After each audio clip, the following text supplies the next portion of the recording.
மாண்புமிகு தமிழ்நாடு முதலமைச்சர் திரு மு.க. ஸ்டாலின் அவர்கள் மற்றும் மாண்புமிகு அமைச்சர் திரு டி.ஆர்.பி. ராஜா அவர்கள் கணினி தொழில்நுட்பத்தின் முன்னணி நிறுவனமாக விளங்கி வரும் மைக்ரோசாப்ட் நிறுவனத்தின் உயர் நிர்வாகிகளை சந்தித்தனர்.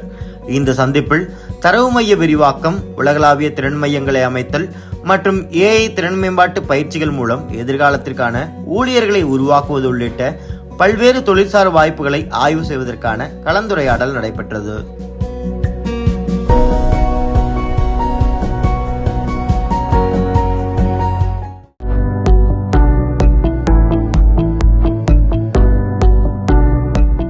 மாண்புமிகு தமிழ்நாடு முதலமைச்சரின் அமெரிக்க பயணத்தில் உலகின் மிக பெரும் நிறுவனங்களில் ஒன்றான ஆப்பிள் நிறுவனத்தின் தலைமையகத்தை கலிபோர்னியாவில் இன்று பார்வையிட்டார்.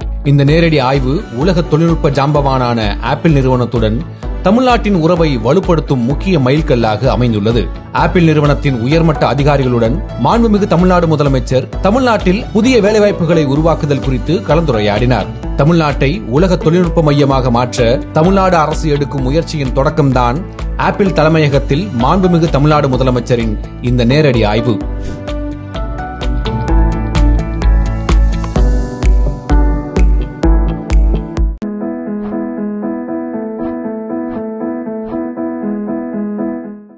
மாண்புமிகு தமிழ்நாடு முதலமைச்சர் திரு மு.க. ஸ்டாலின் அவர்கள் மற்றும் மாண்புமிகு அமைச்சர் திரு டி.ஆர்.பி. ராஜா அவர்கள் கூகுள் உயர் நிர்வாகிகளை இன்று மவுண்டைன் வியூ வளாகத்தில் சந்தித்தனர்.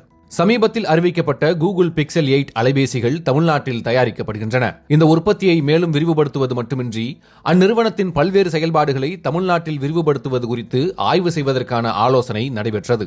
மாநிலத்தின் ஸ்டார்ட் அப்கள், தொழில்துறை, சுற்றுச்சூழல் இயக்கம் மற்றும் எதிர்காலத்திற்கான திறன் ஆகியவற்றில் ஏஐ கண்டுபிடிப்புகள் மூலம் வளர்ச்சியை ஊக்குவிப்பதற்காக கூகுளுடன் இணைந்து தமிழ்நாடு ஏஐ ஆய்வகங்களை நிறுவ முன்மொழியப்பட்டுள்ளது.